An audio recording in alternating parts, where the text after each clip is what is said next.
Hemos estado estudiando el Sermón del Monte y llegamos a la oración que Jesús enseñó como modelo, conocida como la oración del Padre Nuestro. En esta noche vamos a entrar a un tema que yo he titulado la introducción al Padre Nuestro, porque vamos a estar estudiando cada una de las frases de esta oración, pero es importante tener una visión en conjunto de lo que es esta oración tan importante para nosotros como iglesia, y de alguna manera vamos a ver un poco de lo que esta oración ha significado para los creyentes a lo largo de la historia de la iglesia. Estamos en Mateo 6:9. Jesús acaba de decirnos que debemos de dar limosna, pero no hacerlo como los hipócritas, que debemos de orar, pero no hacerlo como los hipócritas. Pero Él sabe cuán importante es la oración. Entonces, después de repetir la importancia de no orar hipócritamente, nos da un modelo de oración, una manera de oración. Y entonces en el versículo 9 de Mateo 6 leemos: ustedes pues oren de esta manera. Y ahí empieza la oración, Padre Nuestro, y sigue, ¿verdad? Lo que todos sabemos de memoria y lo que vamos a estar estudiando en las próximas clases. Algo que debemos de recordar es que el tema principal del Sermón del Monte es la justicia del reino. La bienaventuranza central es tener hambre y sed de justicia. El tema de la ley es importante porque la justicia para entrar en el reino debe ser mayor que la de los escribas y los fariseos. Y esa justicia mayor se revela no solamente en cómo cumplimos la ley, sino en cómo buscamos a Dios, cómo conectamos con Dios, cómo elaboramos actos de justicia. Dentro de esos actos de justicia está la limosna, pero también está la oración. Jesús empezó hablando del anhelo por justicia que debe surgir de un encuentro con Dios que inicia en ese descubrimiento de nuestra pobreza espiritual, en ese reconocimiento de cuán necesitados de Él somos, y de ese reconocimiento surge un hambre que Él sacia con el don de la justicia dado en la justificación por medio de la fe en Cristo. Este es un don que Él nos concede por gracia. Pero luego Jesús pasa a explicar que la justicia de la ley fue dada para evaluar nuestros corazones, que la ley no ha pasado ni pasará hasta que todo se cumpla, pero que Dios está midiendo no nuestra conformidad a la ley, sino la intención de nuestro corazón de obedecer y de conformarse a esa ley. No un cumplimiento externo, sino una devoción interna.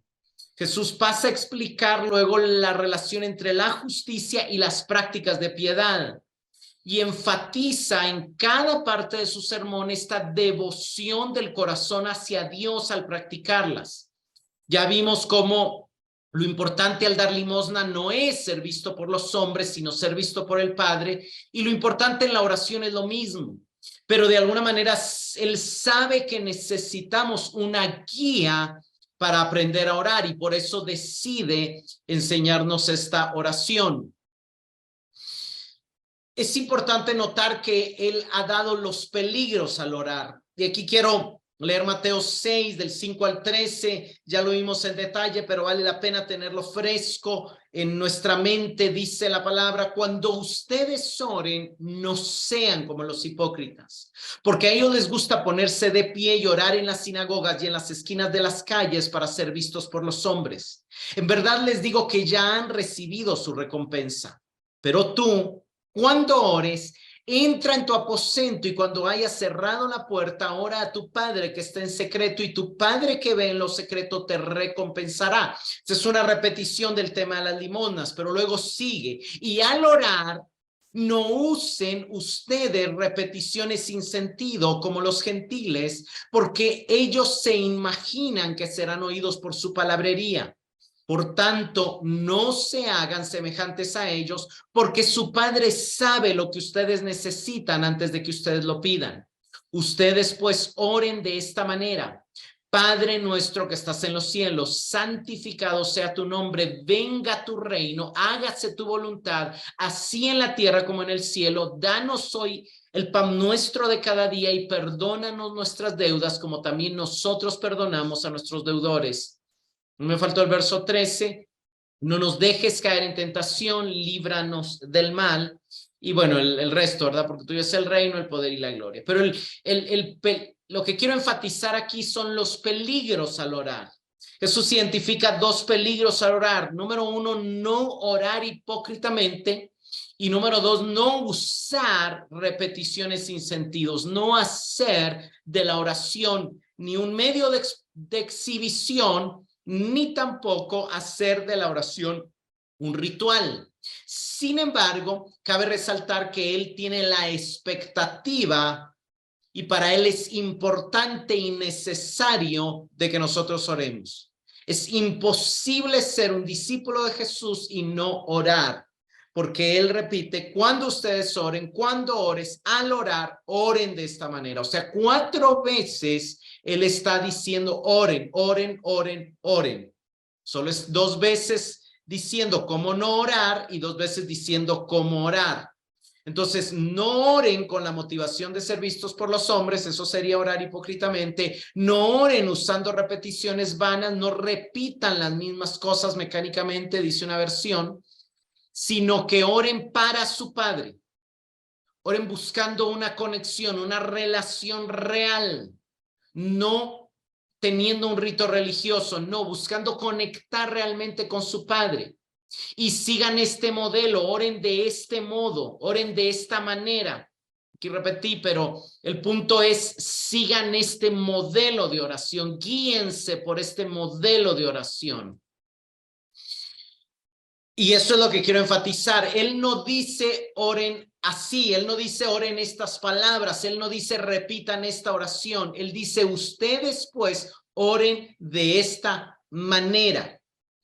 El adverbio griego que se traduce de esta manera en la Reina Valera 60, oren así, en otra versión oren de este modo y en la Biblia de las Américas oren de esta manera, es un adverbio griego, en el griego es autos y se usa para hablar de modelos, para hablar de formas, de maneras, y esto nos muestra que la oración que Jesús está a punto de decir es un modelo para ser emulado, imitado, no es un guión para ser recitado, no es un poema para ser solo repetido de memoria. Jesús no dijo ora esto, sino ora así.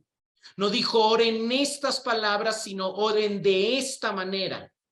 Claro, esa manera puede incluir esas palabras, pero lo que él no quiere es que nos quedemos con las palabras sin el significado de las palabras. Él está preocupado en las preocupaciones, las actitudes del corazón que expresen nuestra oración y que deben guiar las oraciones de sus discípulos. Alguien puede repetir la oración sin pensar y sería solamente un ejercicio inútil, parecido precisamente a las repeticiones vanas de los idólatras, de los paganos, que al clamor de los seguidores de Jesús. Jesús está diciendo oren y esto indica que debemos como sus seguidores, como sus discípulos, orar a menudo y habitualmente de acuerdo con este modelo. Aquí Donald Carson nos ayuda y en su comentario él escribe, es irónico que en el contexto que prohíbe la repetición sin sentido en la oración, sirva en el Evangelio de Mateo como el lugar de la oración modelo del Señor. O sea, en el contexto Jesús está diciendo, no usen repeticiones vanas y luego está dando el modelo. Pero él dice, es irónico porque ninguna oración se ha repetido más que esta. Y muy a menudo se ha repetido sin comprenderla. Sin comprender esta oración, muchos la oran de memoria. Yo no estoy diciendo que esté mal, pero están haciendo lo que Jesús dijo que no debían hacer. Repetirla sin entenderla. Ya en el siglo segundo, un documento ahora conocido como la Didache prescribe que los cristianos deben repetir esta oración 3 veces al día. O sea, en el siglo primero o segundo, esto lo vamos a volver a ver, se decía que esta oración debía ser repetida 3 veces al día, se debía orar 3 veces al día, pero en la iglesia al principio la explicaban. Antes de que la gente le empezara a orar, le daban una explicación de cada frase de la oración. Entonces, cuando la gente la oraba con entendimiento. Ahí sigue diciendo Carsten, esto no es necesariamente malo. Así como no es necesariamente malo repetirla al unísono en nuestros servicios religiosos, pero nunca debemos hacerlo irreflexivamente, o sea, nunca debemos hacerlo mecánicamente, sin sentirla, sin pensarla, sin pensar en su significado. Y debemos recordar que Jesús mismo concibió la oración como un modelo. Así es como debes orar, dijo. No, esto es lo que debes orar. Él está diciendo lo mismo que yo acabo de explicar con otras palabras, pero lo cito para enfatizar. Miren, hermanos, el peligro de hacer algo sin sentirlo es latente. Ahí había un canto, la alabanza ha evolucionado mucho y cantamos muchos cantos muy lindos, pero un buen ejemplo, digamos, para poder decir que a veces hacemos cosas sin sentido es cuando un canto que decía, estoy alegre, alegre, muy alegre, estoy alegre porque Cristo me salvó. Pero el punto es que usted iba a las iglesias y miraba a la gente con cara enojada, con cara triste, con cara amargada, o sea, cantando solamente por repetición, estoy alegre, pero en realidad no estaban alegres. El gozo del Señor no estaba, o sea, su corazón no estaba conectado con su boca. Dentro de ese había otro similar que todavía hace algunos días lo escuché en algún lugar, que decía, este gozo que yo siento en mi alma, solo Cristo me lo puede dar, solo Cristo me lo puede dar, etcétera. Pero el punto es que hay pocas personas experimentando el gozo del Señor en su corazón en el momento de cantar, en el momento del servicio, y lo cantan, pero se puede cantar irreflexivamente, se puede cantar repetidamente. ¿Cuántas veces se ha orado la oración del Padre Nuestro, venga tu reino, sin entender qué es lo que se está pidiendo, sin pensar en su reino, sin pensar en las implicaciones de esa oración y saliendo y terminando de dar esa oración y obedeciéndole a la carne, al mundo, al diablo, al pecado, y importándole a las personas la economía, las noticias, la empresa, el trabajo, y no el reino de Dios? Entonces, es importante, digamos, entender cuán fácil puede ser terminar usando una oración que Dios dio como modelo, y que yo no digo que no podemos repetir, como lo dice él, pero que podemos caer en llegar a hacerla una repetición vana, sin sentido, o un ritual que la hace nuestra mente sin que nuestro corazón esté conectado. Entonces, ese es el sentido, ¿verdad? Decir, por ejemplo, ¿verdad? Cantar el otro canto, te amo más que a mi vida, pero a la hora de la hora ama más la vida, porque si en ese momento le ponen una pistola y le dicen, niegas al Señor, muchos que acaban de cantar, te amo más que a mi vida, quizá lo negarían, porque en realidad no lo aman más que a la vida y no hayan llegado al punto de tener un compromiso con él, que está dispuesto a realmente dar su vida por él. Y sin embargo es fácil cantar, te amo más que a mi vida, eres mi vida, etcétera. Entonces, es algo en lo que tenemos que meditar. Algo importante es que la oración, Jesús enseña que la debemos dirigir a Dios Padre. En Mateo se usa muchísimo la palabra Padre, aparece 43 veces en el Evangelio. 38 de las ocurrencias van acompañadas de un pronombre personal, es decir, de un pronombre como mi padre, su padre, vuestro padre, nuestro padre. No solo es padre a secas, no es un padre general, sino es un padre que pertenece a alguien. Jesús se refirió a Dios como vuestro Padre cuando le hablaba a los discípulos, como mi Padre cuando se refería a su relación única con Dios, como su Padre cuando habló de los justos como hijos del reino, de su Padre cuando hablaba también en tercera persona del Hijo del Hombre.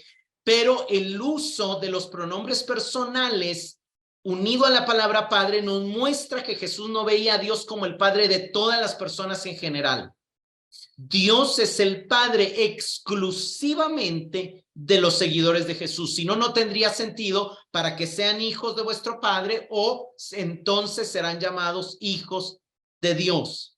Hay un requisito, hay una condición, se necesita ser seguidor de Jesús para poder llamar a Dios Padre. Aquí cuando Dios dice ustedes, pues es el mismo ustedes del Sermón del Monte, cuando dice ustedes son la luz del mundo, ustedes son la sal de la tierra. ¿Quiénes ustedes? Ustedes que deben de gozarse cuando sean perseguidos por causa de mi nombre. Ustedes que tienen un compromiso conmigo y con la justicia que les hace soportar la persecución. Es el mismo ustedes del verso 9 del capítulo 5, del verso 46 del capítulo 5, de todas las menciones del capítulo 5, es el mismo ustedes del capítulo 6, porque es el mismo sermón, no ha cambiado de ustedes. El ustedes del Sermón del Monte es aquellos que están comprometidos con la causa de Cristo y con la causa de la justicia, aquellos que son seguidores de Jesús. Ese es el ustedes a quienes Jesús les está hablando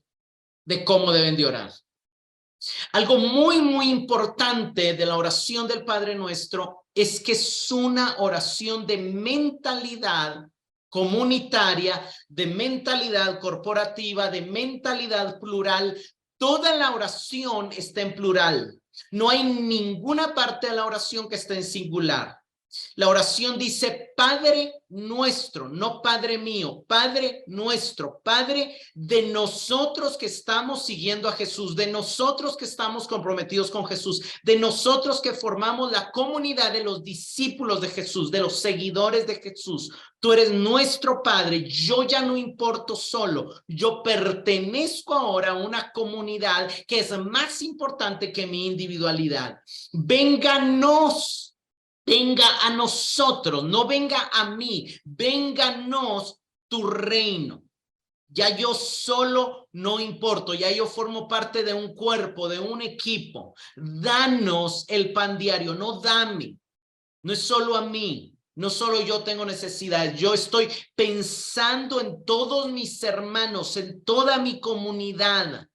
Perdónanos, no solo yo peco, también mi comunidad está luchando contra el pecado. No es perdóname, es perdónanos. Y es también como nosotros perdonamos. Yo estoy preocupado por la madurez de todos, por el avance y el crecimiento en el amor de todos. No me satisface, yo ya amo más y ya logré avanzar en esta área y aquel sigue siendo débil en la fe, a ellos que miren cómo van. No. Yo estoy buscando el crecimiento del cuerpo, de la comunidad. Es importante que todos aprendamos a perdonar, es importante que todos aprendamos a amar, es importante que todos aprendamos a avanzar hacia la madurez. ¿Por qué? Porque si yo pierdo, todos perdemos, y si alguien más gana, todos ganamos, porque somos un equipo, un cuerpo. No nos dejes caer en tentación. No es no me dejes, es no nos dejes.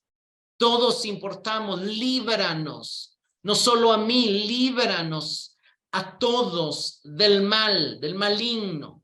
Es una oración en plural, es una mentalidad comunitaria, una mentalidad corporativa, una mentalidad plural.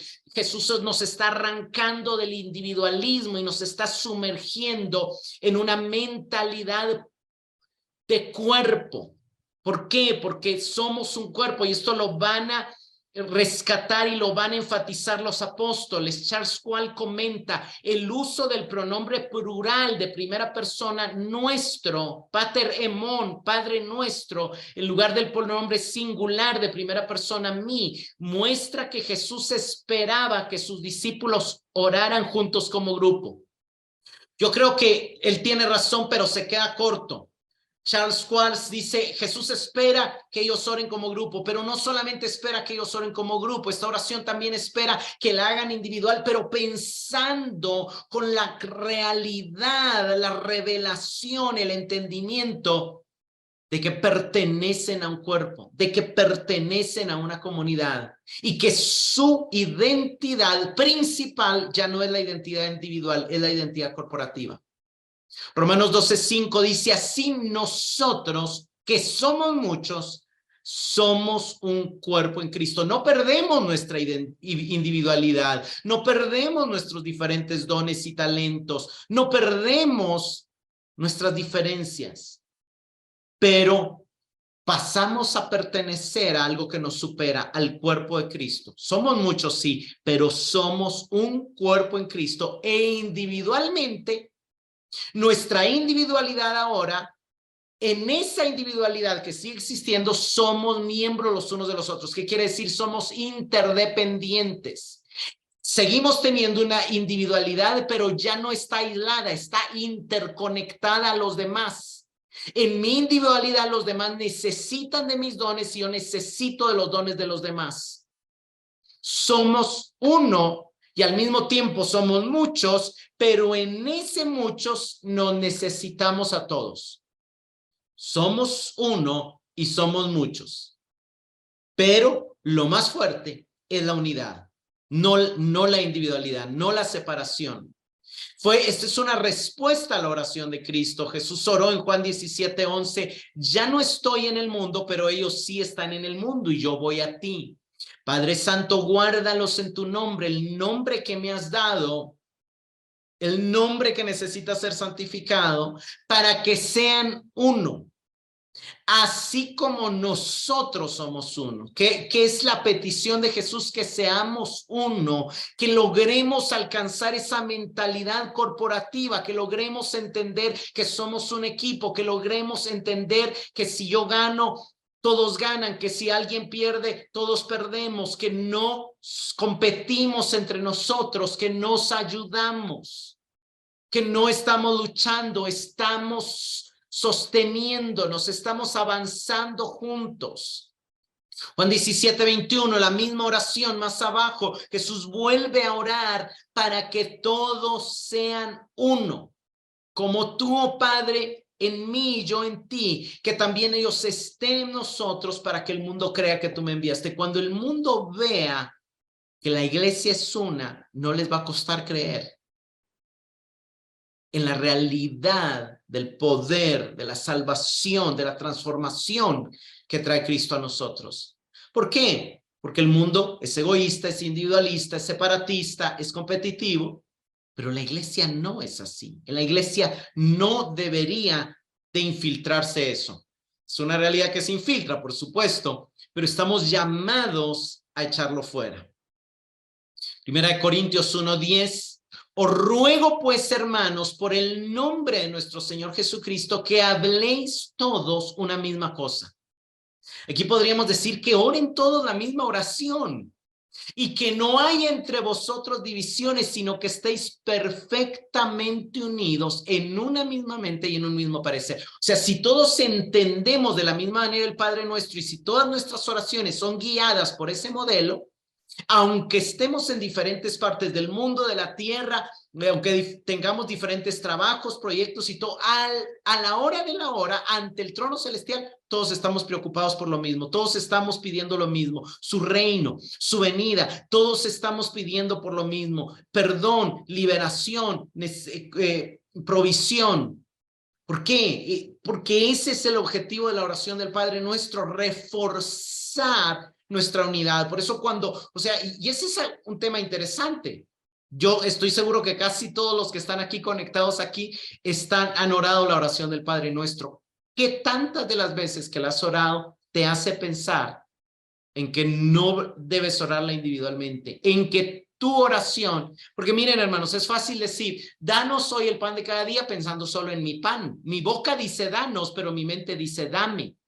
Mi corazón dice dame, porque ¿qué me importa si los demás tienen comida o no? Lo que me importa es que a mí, yo tenga el pan. Pero mi boca puede decir danos y mi corazón puede estar diciendo dame. Y entonces estamos orando hipócritamente, o entonces estamos usando repeticiones sin sentido. Romanos 15:6 dice, para que unánimes a una voz glorifiquéis al Dios y Padre de nuestro Señor Jesucristo. El decir santificado sea tu nombre es glorificarle. Y está bien decirlo unánimes a una misma voz. Qué lindo es estar en el templo y oír a todos repitiendo lo mismo. Pero Dios quiere que esa una voz sea no solo sonora, sino sentida, sino real, genuina. Que todos los corazones, no solamente todas las bocas, sino que todos los corazones estén diciendo lo mismo, estén clamando por lo mismo, estén preocupados por lo mismo, porque el reino de Dios venga. Pero miren, hermanos, a mí me escriben constantemente para pedirme oración y generalmente es para sanidad, para situación del trabajo, para aquí, para... Yo no estoy diciendo que esté mal, Dios sabe que tenemos necesidades, dice que aún antes de que nos las pidan y está bien pedir oración. Pero pocas veces pedimos oración por las cosas que Dios quiere que oremos, en primer lugar, ¿verdad? Porque Él también, claro que incluyó el pan, incluyó las tentaciones, etcétera, ¿verdad? 1 Corintios 10, 16 y 17. La copa de bendición que bendecimos no es la comunión de la sangre de Cristo. El pan que partimos no es la comunión del cuerpo de Cristo, siendo un solo pan, nosotros, con ser muchos, somos un cuerpo. Pues todos participamos de aquel mismo pan. Entonces vemos como la realidad de que somos muchos, pero somos un cuerpo, también se vive en la Santa Cena. Porque en la Santa Cena todos estamos uniéndonos a Dios. Cuando bendecimos ese pan, cuando partimos ese pan y cuando bendecimos esa copa. 1 Corintios 12, 12 y 13 dice, porque así como el cuerpo es uno y tiene muchos miembros, pero todos los miembros del cuerpo, siendo muchos, son un solo cuerpo. Así también. Hermanos, necesitamos pedirle a Dios que nos ayude a tener una mentalidad de cuerpo, una mentalidad corporativa, una identidad corporativa, que cada vez seamos más conscientes de que nuestra realidad nos supera, de que nuestra identidad va más allá de nuestro ladrillo, de nuestro espacio, de nuestra única casa, de nuestro trabajo, de nuestra familia, de nuestros intereses. No. Pertenecemos al cuerpo de Cristo y nuestros intereses deben estar sujetos a sus intereses y a los intereses del bienestar de todo el cuerpo, el bienestar de todos nuestros hermanos. ¿Por qué? Porque por un solo espíritu fuimos todos bautizados en un cuerpo, sea judíos o griegos, sea esclavos o libres, y a todos se nos dio a beber un mismo espíritu. Es una verdad que la Biblia enfatiza una y otra vez, una y otra vez. Carson comenta, los cristianos no deben orar en un espléndido aislamiento y no deben interpretar la espiritualidad en términos del individualismo rudo que marca tanto el pensamiento occidental. Miren, hermanos, nuestro pensamiento occidental es muy individual. Yo soy el mejor en esto, es el mejor en esto, yo soy aquí, yo soy el que puedo, estos son mis dones, mis talentos. No. Y espiritualmente eso no podemos dejar que entre en nuestra conciencia espiritual. No estamos peleando, no estamos buscando ser mejores, eso nos haría fariseos, eso nos haría hipócritas, eso nos haría lo que Cristo nos está diciendo que no seamos, que no busquemos la justicia propia. La justicia propia compite, la justicia divina no compite, une, busca la unidad. Hay sin duda, sigue diciendo Carson, un lugar para orar como individuo de Dios, pero el patrón general de nuestra oración debe ser más amplio que eso. Por lo tanto, cuando yo como un seguidor de Cristo entre muchos me dirijo a nuestro Padre, mi preocupación incluye no solo mi pan, nuestro pan, el mío y el de todos los demás seguidores de Cristo, nuestros pecados, los míos y los de todos los demás seguidores de Cristo, y nuestras tentaciones, las mías y las de todos los demás seguidores de Cristo, y no solo las mías. Sí. Es que entonces eso es importante que lo veamos. Hay 6 peticiones en esta oración. Es apropiado que los tres primeros se refieran directamente a Dios, a su nombre, a su reino, su voluntad. Y por lo tanto, las principales preocupaciones del cristiano son que el nombre de Dios sea santificado, que venga su reino y que se haga su voluntad en la tierra como en el cielo. Entonces vemos 6 peticiones, igual que los 10 mandamientos, eso creo que lo tengo en otra diapositiva, igual que las bienaventuranzas. La primer enfoque, la prioridad es Dios y después estamos nosotros. Las primeras 3 peticiones se enfocan en Dios, en su reino, en su nombre, en su voluntad. Esta petición de alguna manera engloba una misma realidad, y solo entonces, después de que ya se le dio la prioridad a Dios, se introducen las siguientes 3 peticiones que tienen directamente que ver con nosotros, con nuestra comida, nuestros pecados y nuestras tentaciones. Entonces, esto es importante. Primero es Dios y luego el hombre. Lo mismo en los mandamientos. Primero es adorar a Dios, no hacer imágenes, no tener su nombre en vano, y luego no matarás. Aquí, las primeras bienaventuranzas, la pobreza en espíritu, el ser mansos, el ser humildes, el tener hambre y sed de justicia tienen que ver con Dios, y las segundas, el ser misericordioso, el ser pacificador, tienen que ver con el hombre. Entonces vemos ese patrón también repetirse en esta oración. Algo que quiero comentar, y esto lo saqué de un libro de Joaquín Jeremías, es la importancia del Padre Nuestro en la iglesia antigua. Esto quiero resaltarlo. Y esto es algo quizá un poco histórico, pero creo que muy importante, y creo que nos va a ayudar a darle la importancia que debe tener en nuestro corazón esta oración. Durante el tiempo de la Cuaresma y de la Pascua, en el año 350 de la época de Cristo, o sea, de nuestra era, un presbítero de Jerusalén llamado Cirilo presentó sus célebres 24 conferencias catequéticas en la iglesia del Santo Sepulcro. Primero están las conferencias prebautismales, entre ellas la exposición de fe y el credo de Jerusalén. Algo importante de los documentos más antiguos que se tiene de la historia de la iglesia es que en el año 350 hubo, como dice aquí, un presbítero que se llamaba Cirilo, y él presentó 24 conferencias, y todas las documentaron. Las primeras, digamos, podríamos llamar conferencias a lo que llamamos sermones o predicaciones, o sea, él predicó 24 mensajes. Los primeros mensajes que él predicó, primero los predicó para la gente que se iba a bautizar, para prepararlos para el bautismo.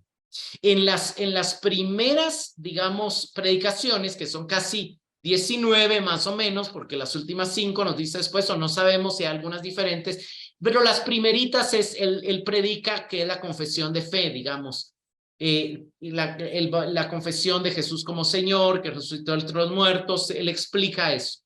Su segunda predicación es el credo de Jerusalén, ¿verdad? El credo de los apóstoles.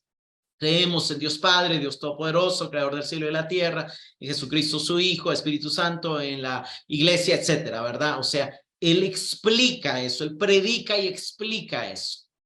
Pero las últimas 5 conferencias ya las dio después de haber realizado el bautismo. Estas son conferencias postbautismales, o sea, era como un retiro de varios días. Primero le explicaban las doctrinas principales a los que se iban a bautizar, luego les hacían como una entrevista basada en el credo de los apóstoles: crees en Dios Padre Todopoderoso, crees en Jesucristo, que nació de María Virgen, que murió bajo Poncio Pilato, o sea, que fue un personaje real, histórico, humano y divino. Crees en el Espíritu Santo. Entonces, si respondía así a las preguntas, entonces lo bautizaban. Después de bautizarlo, les daban todavía 5 mensajes. Lo interesante es que en la última, y los 5 mensajes serán generalmente acerca de los sacramentos que habían recibido, explicaban el bautismo que habían participado, la Santa Cena, pero algo interesante es que en la última de las conferencias, Cirilo explicaba a sus oyentes la liturgia de la misa, o sea, por qué el orden del servicio era de esa manera, el orden de la misa era de esa manera, que era el servicio de la Sagrada Comunión, y les explicaba las oraciones que se hacían durante la misa o durante el servicio. Recordemos que antes del año 1517 había una sola iglesia cristiana, ¿verdad? La iglesia cristiana católica, que católica significa universal. No se le llamaba en ese momento romana, que ese término para nosotros lo conocemos, a la separación entre lo que es la iglesia católica romana y la iglesia evangélica, pero aquí es una sola iglesia de Cristo, la iglesia está unida. Entonces vemos que obviamente hubo nombres que los evangélicos cambiaron o no quitaron, pero eso no, aquí el tema misa era la iglesia cristiana. Entonces la liturgia de la misa, especialmente las oraciones que se pronunciaban en la liturgia de la misa, y entre ellos se explicaba el Padre Nuestro. Esto es la prueba más temprana, digamos, que se tiene de que el Padre Nuestro se usaba regularmente en el servicio, de que las misas, todos los servicios, todos los cultos, se oraba el Padre Nuestro por la comunidad. Ahora, esto no es solamente lo importante. Cabe señalar que la posición en el servicio donde se oraba el Padre Nuestro era inmediatamente antes de la comunión.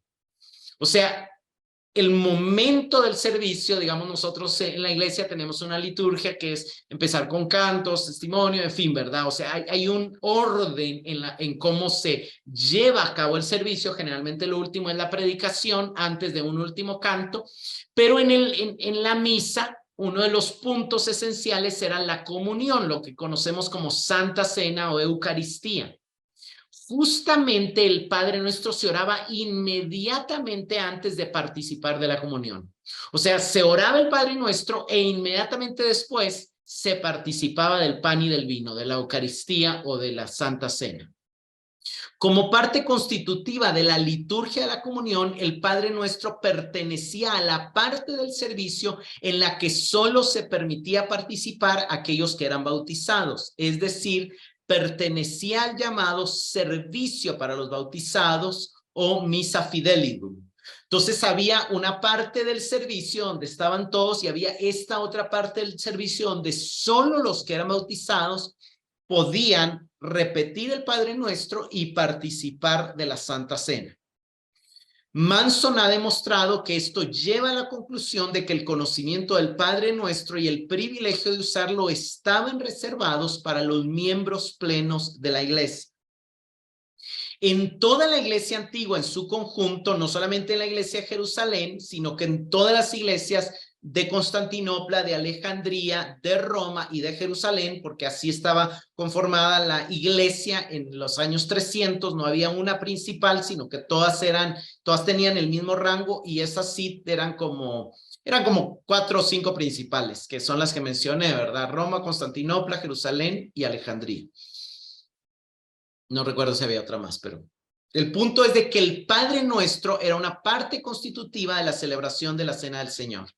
Y en todas las partes, el Padre Nuestro, junto con el credo, pertenecía a aquellos artículos en los que los candidatos al bautismo eran instruidos junto antes del bautismo o inmediatamente posterior al bautismo. Así, los que buscaban el bautismo o los recién bautizados, ahí tal vez no todas las iglesias lo hacían igual, algunas los hacían antes de bautizarse, aprendían de memoria el Padre Nuestro, otros lo aprendían de memoria recién se habían bautizado. Pero el punto es de que a partir del bautismo se les permitía a los recién bautizados unirse a la oración por primera vez en su primer servicio de Sagrada Comunión, que estaba unido al rito del bautismo.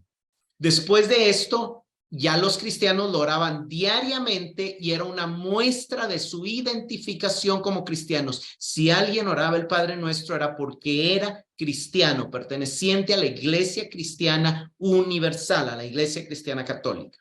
Debido a que el privilegio de orar el Padre Nuestro se limitaba a los miembros bautizados de la iglesia, se le llamaba la oración de los creyentes. Mire qué interesante esto. En el Imperio Romano, el Padre Nuestro era conocido como la oración de los creyentes, porque solo la podían orar los bautizados, los convertidos al cristianismo.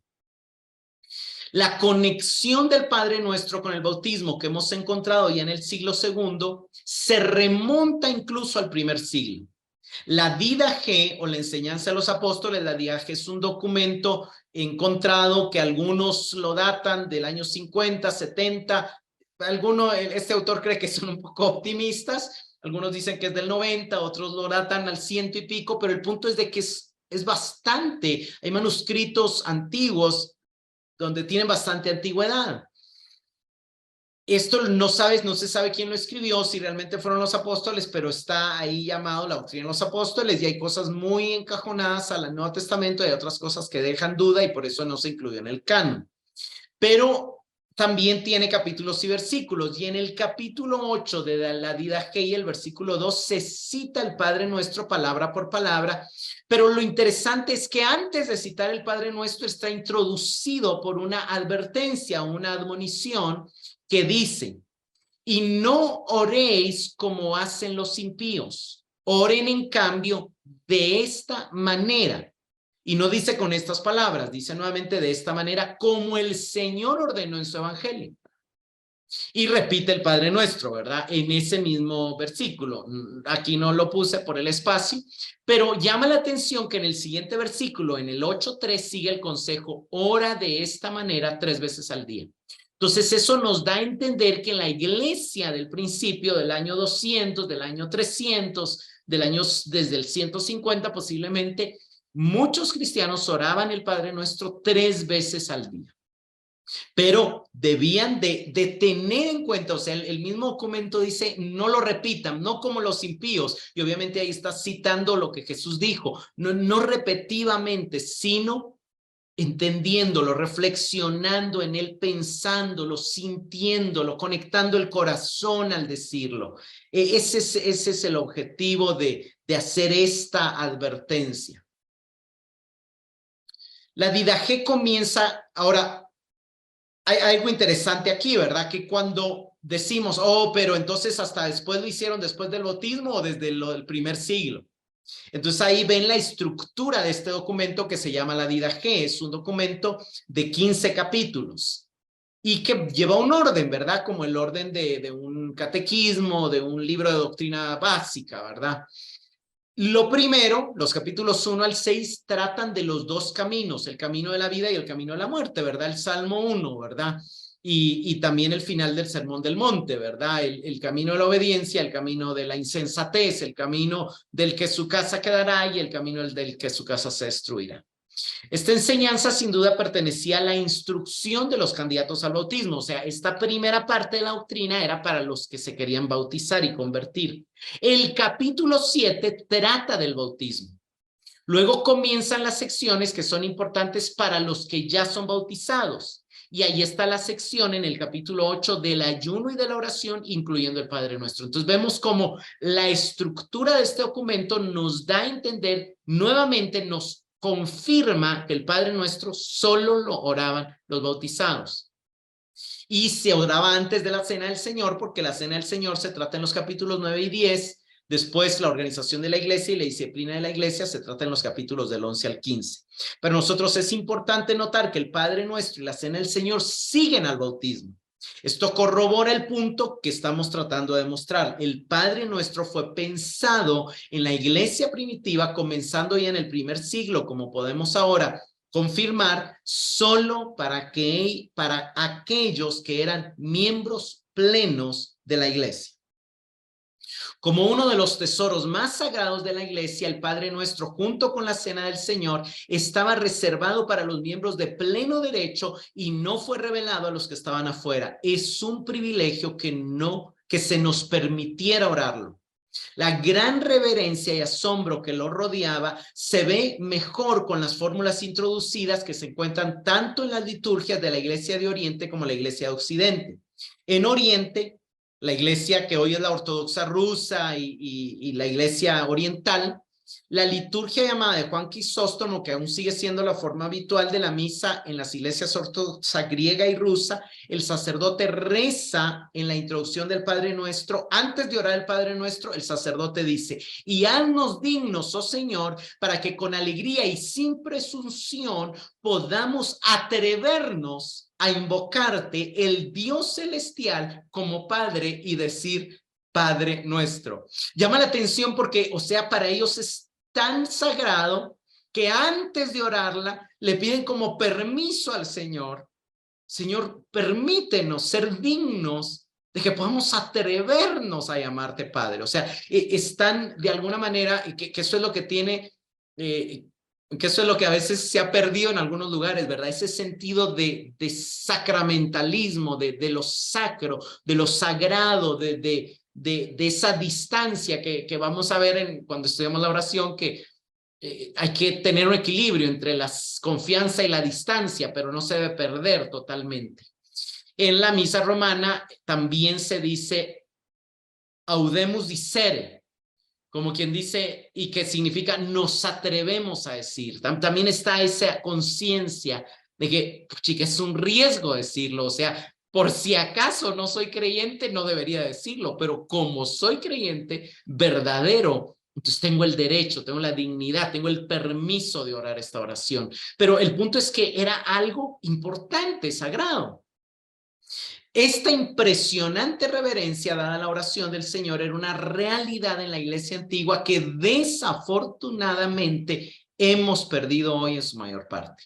Y esto debería inquietarnos. Debemos preguntarnos, por lo tanto, si podemos descubrir nuevamente por qué la iglesia primitiva rodeó el Padre Nuestro con tanta reverencia, de modo que decían, nos atrevemos a decir Padre Nuestro. Algo interesante es que Jesús no enseñó esta oración solo una vez. Aquí la está enseñando en el tema de la justicia, pero hubo otra ocasión donde él enseñó esta misma oración con algunas pequeñas diferencias, un poquito más corta, pero es básicamente la misma. Algunos dicen que, bueno, no voy a entrar en detalles de lo que dicen, que la original era de Mateo y que Lucas la copió. Otros dicen que la original era la de Lucas y que Mateo le agregó. Yo no creo eso. Yo creo que así como yo, como pastor, me ha tocado predicar el mismo mensaje y repetir las mismas cosas, igual que a Pablo, a los oyentes, a Jesús le tocó repetir las mismas cosas en diferentes lugares, a diferentes audiencias, y en una ocasión la hizo un poquito más corta. Eso es lo que yo creo. Lucas informa, y porque también hay un contexto diferente. Lucas, la oración de Mateo está dentro del Sermón del Monte, pero la oración que registra Lucas es un contexto diferente. Él no está dando un sermón a miles de multitudes donde van a terminar asombrados. Uno de los discípulos se acerca y dice que lo ve orando, y cuando Jesús termina de orar, se acerca y le dice, Señor, enséñanos a orar como Jesús enseñó a sus discípulos. Ahora, hay algo importante aquí que vamos a reforzar lo que yo ya dije. Que el discípulo anónimo apelar a Juan el Bautista es importante para nuestra comprensión del Padre Nuestro, ya que sabemos que en el tiempo de Jesús los grupos religiosos individuales estaban marcados por sus propias costumbres y sus propias formas de oración. Los fariseos tenían sus propias formas de orar, tenían los esenios, lo tenían también los discípulos de Juan, y lo que nos muestra esta petición es que los discípulos de Jesús se ven a sí mismos como una comunidad diferente y se ven como la comunidad de la era de salvación y quieren también tener una oración que los identifique para expresar en esa oración su principal preocupación, su principal petición. De hecho, el Padre Nuestro aquí se convierte en el resumen más claro, y a pesar de lo corta que es esta oración, es el más rico anuncio de Jesús que poseemos. ¿Por qué? Porque la oración nos muestra lo que a Jesús le preocupa y lo que él también venía a darnos, porque todo lo que el Padre responde, lo va a responder a través de Jesús. La venida del reino va a ser a través de Jesús. Entonces, esto es interesante. La estructuralmente, esto aquí, ya lo dijimos, ¿verdad? Está formada por 6 peticiones, primero dándole prioridad al Padre y luego a las necesidades humanas, pero el lenguaje poético de Brunner es elegante. Dice, el Padre Nuestro se extiende desde el Padre al comienzo hasta el diablo al final, del cielo al infierno, y en medio 6 breves peticiones que abarca todo lo importante de la vida. Las 6 peticiones, esto ya lo dije, al igual que los 10 mandamientos, se orienta primero hacia Dios y luego hacia los humanos. Otra forma de escribirlo es que la primera parte se orienta al ámbito celestial y la segunda al terrenal. También se ha definido primero orientada escatológicamente al cumplimiento de todas las cosas dichas por los profetas, y luego orientadas a las necesidades presentes, a que Dios nos sostenga mientras se cumple toda la ley y las cosas dichas por los profetas. La introducción que Jesús da en la oración es que él prohíbe orar cargado de palabras al estilo de los gentiles. No es una nueva ley que regule la cantidad de palabras o que no quiera decir que no podemos orar largo, sino que es una exigencia de sencillez sobre retórica, de claridad sobre repetición. La acumulación de palabras parece justicia externa y carece de la conexión interior con Dios. El punto es, Jesús está recomendando una conexión interior con Dios al decir que no usemos repeticiones vanas. Algo que él dice también antes de enseñar la oración del Padre Nuestro es que recordemos que Dios conoce las necesidades antes de que le pidamos. Entonces, debido a la relación con Dios que el Hijo ha hecho posible, no necesitamos intentar manipular a un Dios X reacio a ayudarnos. Podemos orar sencilla y directamente por la relación que tenemos por el Padre y oramos desde la certeza del amor que Él tiene por nosotros. En el contexto judío, los judíos oraban, como yo comenté la semana pasada, el Shema lo repetían varias veces, habían 18 bendiciones que incluían a los padres, Abraham, Isaac, Jacob, David y bueno, muchas otras, y también había lo que se llamaba el Kadish. La forma más antigua del Kadish dice, o sea, una de las oraciones que los judíos oraban es esta, y veamos que es similar al Padre Nuestro: que su gran nombre sea exaltado y santificado en el mundo que Él creó conforme a su voluntad. Que se establezca su reino durante tu vida y en tus días y durante los días de toda la casa de Israel, prontamente y en un tiempo cercano. Jesús confirma que se identifica con la corriente del judaísmo, el segundo templo, que buscaba la gloria de Dios, la santificación de su nombre y que anhelaba que Dios regresaba y estableciera su reino. Él omite Israel y él omite el tiempo presente porque él sabía que iba a tomar más tiempo, pero esta oración es algo que ha sido anunciado por los profetas. Eso es algo que vamos a ver cuando entremos a ver cada frase. Algo importante es que el Padre Nuestro es el centro del Sermón del Monte. El Sermón del Monte asciende hasta el Padre Nuestro y desciende hasta el juicio final. Empieza con un tema de la felicidad, luego la mayor justicia y la Torá, luego la mayor justicia y la piedad, luego el Padre Nuestro, luego la mayor justicia y las riquezas, luego la mayor justicia y las relaciones con los demás y luego los dos caminos. Entonces, el Padre Nuestro es lo central y la cumbre y la cima del Sermón del Monte. Jonathan Pennington comenta: el Padre Nuestro no es la única oración que un cristiano puede o debería de decir, sino más bien es un modelo del tipo de peticiones y de la orientación hacia Dios que debería caracterizar la vida cristiana. Es el andamiaje alrededor de la torre de oración o los pasamanos junto a los cuales el discípulo camina al formar sus propias oraciones. Es un modelo, es un andamiaje, es un pasamanos, es una guía. Eso nos debe de quedar claro. Como preguntas de reflexión, termino diciendo: ¿están tus oraciones orientadas primero hacia Dios y su gloria? O sea, cada vez que oras, ¿estás consciente de orar primero por lo verdaderamente importante, por su gloria, por su reino, por su voluntad? ¿O solo pedimos por emergencia? ¿Qué tanto oras por su segunda venida? ¿Qué tanto oras por la expansión de su reino? ¿Qué tanto oras por la salvación de los perdidos? ¿Qué tanto oras por el establecimiento de su justicia en la tierra? Porque esta debe ser nuestras prioridades en la oración. Si seguimos la guía, si seguimos la manera, si seguimos el modo que Jesús nos está diciendo. Ahora, algo importante: ¿has desarrollado una mentalidad y una identidad corporativa? ¿Te ves a ti mismo como parte del cuerpo de Cristo? ¿Te ves a ti mismo siendo parte de esa realidad de la iglesia que trasciende tu individualismo, tu individualidad? ¿O sigues viviendo tu vida atorado en tu narcisismo, en tu individualismo, en tu egoísmo, en la competitividad que te dice este mundo, que solo importas tú y nada más que tú, y que tú eres el arquitecto de tu propio destino y que de ti depende todo y que tú tienes que esforzarse por ti y que te dé lo mismo los demás? ¿O has entendido que preocuparte solo por ti no tiene ningún sentido?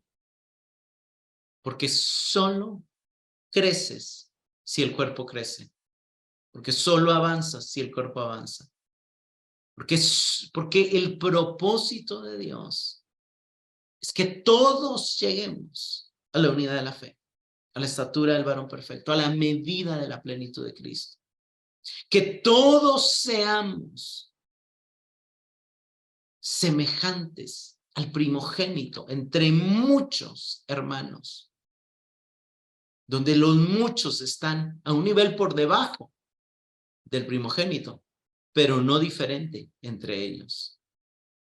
Yo creo que esta es una de las cosas más importantes de la visión global de la oración. Número uno, el hecho de que es un modelo, una guía, no frases que repetir solamente.